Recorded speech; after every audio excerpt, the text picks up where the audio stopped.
Terbongkar teman-teman perspektif ya. Terhitung sejak Jokowi menyampaikan dukungan untuk Pragib 2 periode, ada pihak-pihak yang memberikan responnya termasuk PDIP.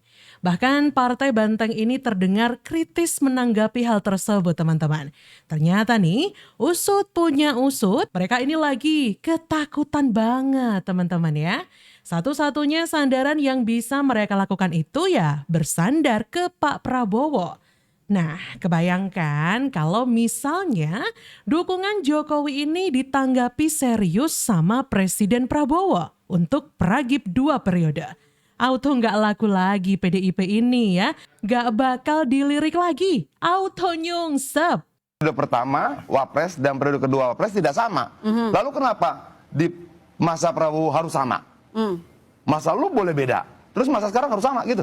Ini Bang Adian Apitupulu ya. Pertanyaannya Bang, kalau harus sama kenapa Bang? Saya balik pertanyaannya, kalau sama memang harus kenapa? Ya, itu yang gue bilang bahwa logika itu menabrak proses sejarahnya Jokowi sendiri. Abang takut kalau sama? Kita partai politik mana ada takut? Lah iya. Jadi ya wajar saja, sah-sah saja. Tidak ada yang bilang tidak wajar dan tidak ada yang bilang tidak sah. Kan saya kan katakan bahwa pernyataan lu itu bertentangan dengan proses yang Jokowi lewati sendiri. Kan saya kata. Itu Kan doang. saya Lalu kalau gua sampaikan bertentangan, kenapa? Lu takut? Apa usulan sama takut? Loh, kan saya menanggapi. Abang kan mengatakan kan bukan. Apa hubungannya sama takut dan tidak takut? Saya sudah merespon. Bagaimana kemudian sebuah analisa mengcounter logika dan cara berpikir lu anggap sebagai sebuah ketakutan? Di mana ceritanya? Iya, kan Abang mengatakan Jokowi politisi. Saya tidak setuju dengan logika lu. Lalu lu bilang gua takut gitu. Jadi semua yang tidak setuju pada logika lu anggap penakut. Ini logika apa? Lebih lucu lagi lah, ampun. Loh, gini Bang, Abang kan mengatakan Pak Jokowi bukan pendapat. Pak Jokowi bukan negarawan. Ketidaksetujuan itu lalu lu definisikan sebagai ketakutan. Coba jelaskan bagaimana cara berpikir seperti itu. Orang tidak setuju pendapat lu anggap takut. Loh, emang kenapa sih? Emang nggak boleh gitu ya? Bang Adian sendiri yang bilang bahwasannya Jokowi adalah seorang negarawan gitu ya. Negarawan pasti punya pemikiran besar. Dan jika nih ya Pak Jokowi mendukung Pragib 2 periode, apa salahnya ya? Apakah hal ini menunjukkan sebuah ketakutan atas parpolnya yaitu PDIP? Pemilu masih jauh. Yang penting bagaimana kita membangun royong.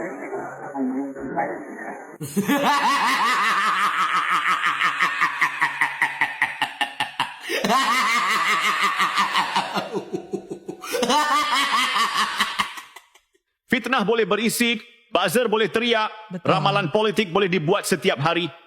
Tapi rakyat tidak bodoh. Hari ini kita bongkar tuntas kenapa isu ijazah palsu, wacana pemakzulan dan ramalan politik sesat hanyalah senjata kubu jelek yang selalu gagal terbukti. Betul. Sementara kubu baik, Jokowi, Prabowo, Gibran, relawan dan rakyat justru makin solid, makin dipercaya dan fokus pada kerja nyata demi masa depan bangsa. Masih ingatkah kalian dengan sikap para elit politik belakangan ini? Ada yang dulu suka meledak-ledak, teriak-teriak penuh air mata, kini tiba-tiba jadi lembut dan tenang. Kenapa? Karena mereka sadar rakyat sudah muak dengan drama.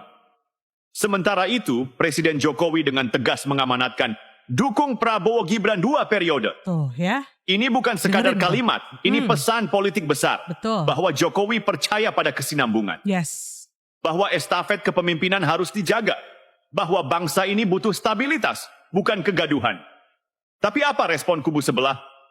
Hasto misalnya, memilih bungkam. Nah, PDIP pura-pura fokus pada rakyat, Betul. padahal justru kehilangan arah. betul. Puan Maharani, jawabannya klise. Mari bergotong royong, pemilu masih jauh. Alah. Itulah tanda. Mereka kehabisan amunisi. Sekarang mari kita buka fakta. Kerusuhan demo Agustus kemarin, anarkis, penuh provokasi, ada penjarahan. Dari mana sumbernya? Publik bertanya-tanya. Kenapa rumah politisi PDIP aman? Nah, Kenapa tidak tersentuh? kenapa? Dan yang lebih gila lagi, majalah Tempo mengungkap dugaan bahwa PDIP bermain manuver di balik kerusuhan itu. Tapi apa yang terjadi? Bukannya klarifikasi, kubu jelek justru menebar fitnah baru. Mereka tuduh Prabowo, tuduh Gibran, tuduh Jokowi. Mereka bilang kerusuhan itu menguntungkan kubu Prabowo. Hei, sadar! Rakyat tidak sebodoh itu. Betul. Coba lihat logika mereka. Yang terancam pemakzulan katanya dapat keuntungan. Yang digosipkan ijazah palsu katanya dalang kerusuhan. Nah. Padahal semua itu tidak terbukti. Omong kosong, fitnah Omong basi. kosong. Sekarang mari kita bicara soal Gibran. Siapa yang minta Gibran jadi cawapres? Fitnah bilang itu ambisi Jokowi. Fitnah bilang itu pesanan keluarga. Nah. Padahal faktanya jelas. Kata Menteri Bahlil, ide itu datang dari Prabowo sendiri. Betul. Bahkan partai-partai koalisi melihat Gibran sebagai perekat. Jadi jangan coba-coba membalikan fakta. Ada pula orang kepercayaan Prabowo yang buka suara. Nah. Awalnya banyak nama cawapres. Tuh, kan? Tapi setelah dihitung-hitung, hanya dengan Gibran peluang menang lebih besar. Betul. Bahkan Prabowo sampai 5 kali meminta izin Jokowi. 5 kali! Dan akhirnya diizinkan. Itu fakta, bukan gosip. Nah, teman-teman sudah menyimak sendiri ya, bahwasanya memang Pak Prabowo lah ya yang waktu di pemilu 2024 kemarin begitu ya, yang meminta Mas Gibran sebagai cawapresnya ya. Jadi bukan ya Pak Jokowi yang menyodor-nyodorkan ya, bukan ya Mas Gibran yang menyodorkan diri juga begitu ya. Jokowi ini percaya akan kesinambungan. Jadi kalau 2024 sampai 2029 sudah ada Prabowo Gibran, kenapa tidak ya? Untuk pemilu 2029 selanjutnya ya, ini pragib 2 periode begitu ya. Mungkin PDIP ini sedang kehabisan amunisi teman-teman ya. PDIP ya bahkan ya dicurigai bermanuver di saat demo kerusuhan kemarin. Nah, apakah itu salah satu triknya juga untuk memecah ya antara Pak Jokowi dan juga Pak Prabowo? Bagaimana menurut kalian? Dukung Prabowo Gibran 2 periode. Langsung bikin partai-partai pada panas dingin. Panas dingin. PKB dan Golkar bahkan PDIP nyampe konslet kejang-kejang demam tinggi. Kan? Ini kan yang menjadi highlightnya kan 2 periodenya Pak, ini apakah memang ya memang sejak awal saya perintahkan seperti itu.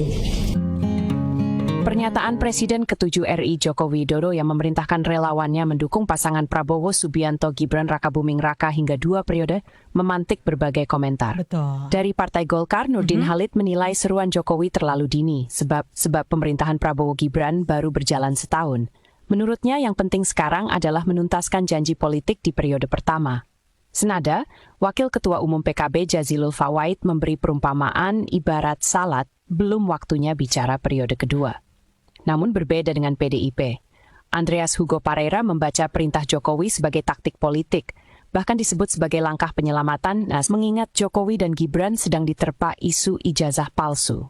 Tapi yang menarik, hanya dengan satu kalimat Prabowo Gibran 2 periode, berbagai isu mulai dari pemakzulan Gibran hingga narasi kudeta seketika terbantahkan. Langsung kalang kabut. Dan dari pandangan kami, catat ya, Jokowi seolah ingin mengingatkan, lawanlah dengan kerja nyata, bukan fitnah. Betul. Ingat ya, siapapun yang menyerang citra keluarga Jokowi, ujung-ujungnya akan nyungsep sendiri. Betul. Nah, gimana menurut kalian? Tuh kan teman-teman dengar sendiri ya. Baru satu kalimat yang keluar dari mulut Pak Jokowi yang mendukung Pragib 2029 ya. Banyak partai ini langsung kalang kabut. Pusing bukan main, kepanasan, kelojotan ya kawan-kawan ya. Kenapa? Karena memang mereka itu takut kalau Prabowo dan Gibran bersama-sama lagi ya menang lagi di Pilpres 2029.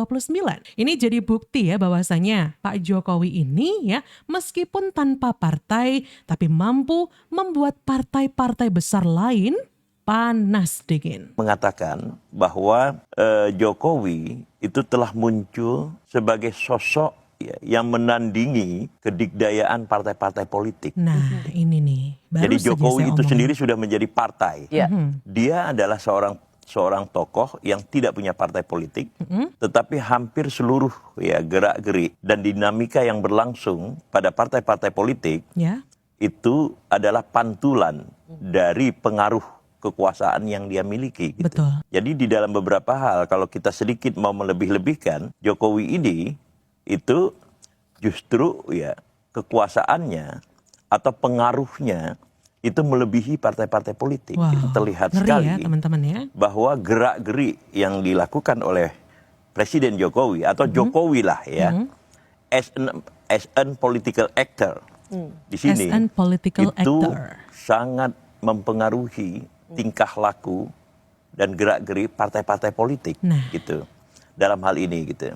Tapi secara konseptual saya ingin mengatakan bahwa Jokowi itu telah muncul sebagai sosok yang menandingi kedikdayaan partai-partai politik. Setuju banget ya dengan statement beliau ini, teman-teman ya. Bahwasanya memang Pak Jokowi ini meskipun sosoknya cuma satu orang saja, dan banyak bahkan yang menyebut beliau ini wajahnya deso ya, tukang kayu, tukang mebel ya. Tapi pada kenyataannya ketika beliau berargumen ya, satu kalimat saja ini bikin geger Indonesia ya. Bikin kepanasan banyak partai politik, teman-teman ya. Jokowi ya, ini bisa disebut sebagai mengalahkan kedikdayaan partai politik. Pantas semua pada panik. Ada agenda HUT ke-17, Partai Gerindra, Presiden Prabowo Subianto dan Joko Widodo sebagai Presiden RI ke-7 saling mengutarakan sanjungan dan dukungan. Wah, ini keduanya meyakini bahwa transisi pemerintahan yang sangat baik akan berdampak positif untuk rakyat. Dengerin teman-teman ya. Saya kabinet beliau 5 tahun. Saya saksi. Pikiran beliau hanya untuk rakyat Indonesia. Nanti dibilang saya apa Pak? Saya dikendalikan Pak Jokowi. Cawe-cawe. Semangat lagi. Hidup Jokowi! Saya boleh menyampaikan Presiden Prabowo ini adalah presiden dengan dukungan terkuat baik dari rakyat maupun dari DPR. Kami mendukung Bapak Presiden Prabowo Subianto untuk membawa Indonesia menjadi negara maju yang adil dan makmur, membawa Indonesia menjadi Indonesia Raya. Di sisi lain, langkah PDIP melalui Ketua DPP PDIP Deddy Sitorus mengemukakan pernyataan kepada awak media bahwa Presiden Prabowo dan Joko Widodo harus berpisah. Tidak ada dua matahari. PDIP adalah pihak yang hendak membuat keretakan dan memisahkan keduanya. Nah, teman-teman, barusan ya kita menyaksikan ya bahwasanya hubungan antara Pak Jokowi dan juga Presiden Prabowo sangatlah baik begitu ya. Tidak mungkin tidak baik kalau pada kenyataannya memang Pak Prabowo ini meminta Mas Gibran sebagai cawapres itu sampai 5 kali kepada Pak Jokowi ya. Dilamar istilahnya sampai 5 kali ya. Dan sampai sekarang pun hubungan keduanya itu sangat baik ya. Tapi sinyal-sinyal kerusakan bukan kerusakan ya, rumor-rumor palsu dan sebagainya yang dihembuskan Partai Banteng ini bisa jadi membuat keduanya retak. Tapi tunggu dulu ya, tidak semudah itu Ferguson ya. Tidak semudah itu ya. Mungkin Partai Banteng ini merupakan pihak yang ingin Prabowo dan Jokowi ini retak ya. Supaya mereka kenapa? Supaya bisa masuk ke pemerintahan, menyusup begitu ya. Sekarang terbukti rencana penyatuan Presiden Prabowo dan Megawati gagal. Prabowo nampaknya sudah memutuskan untuk membiarkan PDIP jadi partai yang berada di luar pemerintahan. Ini paling terlihat dalam reshuffle kabinet. Sejumlah orang PDIP diminta keluar. Yang paling awal adalah penggantian Budi Gunawan dari posisi Menko Polhukam. BG dikenal loyal pada Megawati. Posisinya di kabinet sangat strategis karena perannya dianggap penting dalam menjaga stabilitas politik dan keamanan. Sebagian pihak menduga BG dipinggirkan karena dia gagal mengendalikan kerusuhan di berbagai kota. Sebagian bahkan menuduh PDIP berada di belakang kerusuhan. Apapun alasannya, BG sudah dimundurkan. Dan itu diikuti oleh orang-orang PDIP lainnya. Setelah BG ada pula politikus senior PDIP Hendrar Prihadi yang dicopot dari jabatan Kepala Lembaga Kebijakan Pengadaan Barang atau Jasa Pemerintah. Kemudian ada pula nama Sulaiman Umar. Adik ipar pengusaha Haji Isam ini dicopot sebagai Wakil Menteri Kehutanan. Ini dicopotin Tersingkirnya ya, 3 nama satu-satu PDIP ya. ini menunjukkan tak ada lagi ruang yang disediakan bagi PDIP. Dan ini fakta bahwasannya banyak sekali ya orang-orang PDIP begitu ya yang dicopot satu persatu oleh Pak Prabowo dari pemerintahan ya. Ini kalau prediksinya, bukan prediksi ya, tapi bilangnya si Bang Ade Armando ada sudah 3 orang PDIP yang dicopotin sama Prabowo, disingkirkan perlahan-lahan dari pemerintahan ya. Tuntutan terhadap Joko Widodo dan keluarga memang masyarakat harus lanjutkan karena Joko Widodo faktanya selalu ingin mengganggu Presiden Prabowo dalam segala hal. Siapa bilang? Dan 2 kali Joko Widodo sudah mengancam Prabowo. Pertama, pada saat Forum Purnawirawan TNI ingin melakukan pemakzulan, maka Joko Widodo langsung mengancam bahwa kalau intinya kira-kira kalau kau maksulkan anakku, maka Prabowo juga harus dimaksulkan. Yang kedua, saat kemarin tuntutan terhadap ijazah beliau dan ijazah anaknya, ijazah Gibran Wapres, langsung bikin pernyataan bahwa mendukung Prabowo 2 periode bersama anaknya. Itu sama dengan menyatakan bahwa Pak Prabowo kalau Anda mau maju jadi presiden 2009, maka harus pasangan dengan anak saya. Maka tidak ada jalan lain, maka Jokowi memang harus dibongkar semua kesalahan selama ini, dan itulah yang akan dilakukan. Tuntutan masyarakat akan mengungkap korupsi apa yang terjadi yang sebenarnya dapat diduga itu mengarah kepada Joko Widodo nanti tanggal 2 Oktober 2005 depan KPK untuk diungkap semua korupsi apa yang terjadi di Indonesia yang telah terjadi dan diduga itu terkait dengan Joko Widodo. Oke? Seluruh rakyat Indonesia mari bersatu selamatkan bangsa agar dari rezim dan dinasti Joko Widodo. Terima kasih. Nah, teman-teman nih ya, ini kayaknya ngawur banget nih ya. Omongan dari si Said Didu ini barusan ya. Katanya dia menyebut jika Jokowi ini 2 kali mengancam Presiden Prabowo. Mengancam apanya ya? Kemudian Said Didu ini menyuruh KPK untuk segera menangkap Jokowi. Katanya gara-gara korupsi. Korupsi apa? Gitu loh ya. Aduh ya, katanya Jokowi ini bakal menggulingkan Presiden Prabowo. Justru kalian ya, sepertinya yang punya niat busuk untuk menggulingkan pemerintahan Prabowo. Jika Prabowo tidak menangkap Jokowi, Prabowo adalah boneka dari Jokowi. Maka dari itu dengan tegas kami mendesak agar Prabowo Subianto segera menangkap Jokowi beserta kroni-kroninya. Jika tidak, jangan salahkan nanti kami yang akan menggaungkan gulingkan Prabowo jika Prabowo tidak menangkap Jokowi. Front Persaudaraan Islam atau FPI dan sejumlah organisasi kemasyarakatan atau ormas Islam menggelar aksi demonstrasi bertajuk Aksi Reuni Akbar 411. Dalam aksi tersebut, ada momen menarik yang terjadi. Seorang aktivis bernama Niko Slelahi berani mengancam Prabowo jika Prabowo tidak menangkap Jokowi dalam 100 hari ke depan, maka jangan salahkan mereka akan menggulingkan Prabowo beserta jajarannya. Mungkin ini orang pertama ya yang berani mengancam Prabowo ya guys. Nah, ini salah satu orang gila lagi ya teman-teman ya. Si Niko Slelahi ini ya agak-agak gimana gitu ya rekam jejaknya kalau kita lihat selama ini.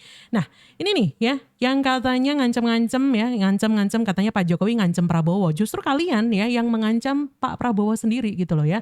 Justru kalian yang mengancam menggulingkan pemerintahan Presiden Prabowo ya.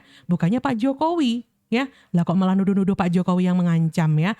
Anda justru gerombolan kalian ya, aksi 4 apa itu ya, yang selalu merongrong rakyat Indonesia ya, muak tau gak sih? Mana sih di sidang umum PBB malah ngurusin negara lain, kemerdekaan negara Palestina. Ngurusin negara sendiri aja belum bener. Nah ini ngomong kayak tadi nih, fix pasti anak abah, barisan ibu kerudung pink gak jelas. We believe in the United Nations. We will continue to serve where peace needs guardians, not with just words, but with boots on the ground. Indonesia is prepared to deploy 20,000 or even more of our sons and daughters to help secure peace in Gaza or elsewhere. And you too, my friend. Sama-sama Presiden Trump ya. Bertahun-tahun Nah kalau yang ini Indonesia absen di pertemuan PBB, kepala negara tidak muncul.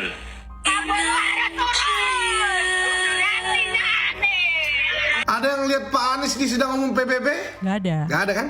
Ya gak ada lah. Siapa yang mau Pak Anies kok bisa ada di sidang umum PBB? Itu menurutku hanya harapan anak-anak abah sama barisan ibu kerudung pink yang suka nyinyir ya bahwa ada abahnya gitu ngomong di sidang umum PBB gitu. Tapi bener loh ya, aku bingung sama kalian anak abah ini ya.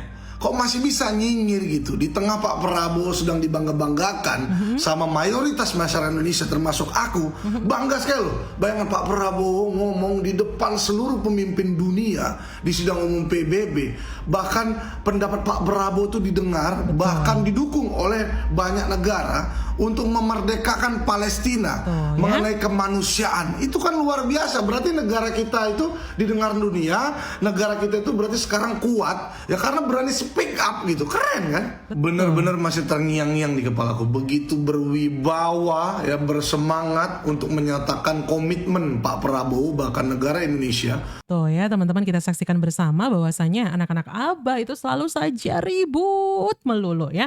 Di tengah Presiden Prabowo, Presiden Republik Indonesia ya, yang begitu membanggakan pidatonya di sidang umum PBB menyerukan kemerdekaan Palestina, tapi tetap saja ya anak-anak Aba itu selalu menjunjung junjungannya ya, yang nggak punya kerjaan alias pengangguran untuk masuk ke PBB. Halah, nggak bisa, nggak bakal bisa ya, kapasitasnya sebagai apa gitu ya. Nah, terima kasih teman-teman sudah menyaksikan video hari ini. Jangan lupa video ini di-share ke grup WhatsApp ya, keluarga, alumni ya, semuanya di-sharein supaya tercerahkan. Kemudian jangan lupa untuk like, subscribe, drop komen di bawah juga ya. Terima kasih, JJ pamit dulu. Terima kasih sekali lagi sudah menyaksikan channel Perspektif. Sampai jumpa di video selanjutnya. Bye-bye.